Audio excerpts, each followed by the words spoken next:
அனைவருக்கும் வணக்கம். ஓம் நம சிவாய.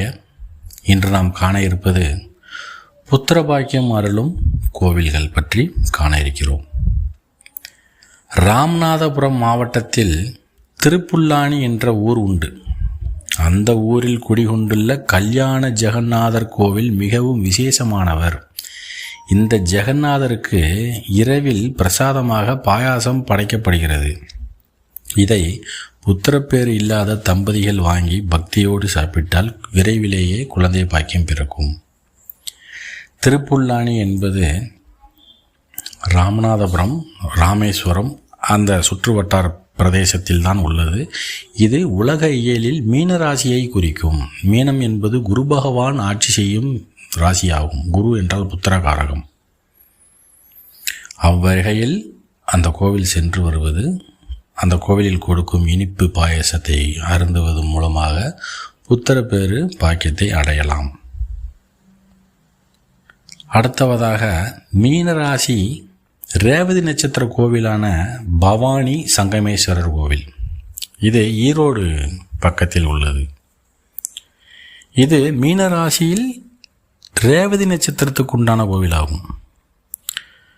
இதுவும் குழந்தை பாக்கியம் அருளக்கூடிய கோவில். ஈரோட்டிலிருந்து சுமார் 15 கிலோமீட்டர் தொலைவில் உள்ளது பவானி சங்கமேஸ்வரர் கோவில். காவிரியும் பவானியும் சங்கமிக்கும் இடம், அதனால் சங்கமேஸ்வரர் கோவில் என்று பெயர் வந்தது. இந்த தலத்தில் உள்ள அமுதலிங்கம், இந்த அமுதலிங்கத்தை மடியில் வைத்து கோவிலை வலம் வந்தால் புத்திரபாக்கியம் கிடைப்பதாக சொல்லப்படுகிறது. இதுவே ஒரு விதி. இந்த சிறு பரிகாரத்தை நிறைய மக்கள் பின்பற்றி பலன் பெற்றிருக்கிறார்கள் என்பது குறிப்பிடத்தக்கது. அடுத்தவதாக சென்னையில் கொரட்டூர் என்ற ஊர். அங்கு சீயாத்தம்மன் கோவில் என்று ஒரு கோவில் உண்டு. சீயாத்தம்மன் என்பது சேய் காத்தம்மன் அப்படி என்று இருந்தது. அது மருவி சீயாத்தம்மன் என்று மாறிவிட்டது. சென்னை பாரிஸ் கார்னர், பாரிமுனையில் இருந்து கிட்டத்தட்ட 12 கிலோமீட்டர் தொலைவில் உள்ளது.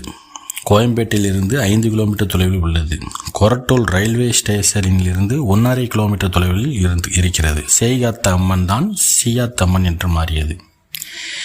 எல்லா விஷயத்திற்கும் ஏற்ற ஒன்று ஆன்மீக பெரியவர்களால் குறிப்பிடப்படும் கோவில் சீயாத்தம்மன் கோவில். இது பழைய காலத்து கோவிலாகும். கிபி 1344 வருடத்துக்கு உண்டான கோவில். கொரட்டூர் அக்ரஹாரம் என்பது சாதுக்கள், சன்னியாசி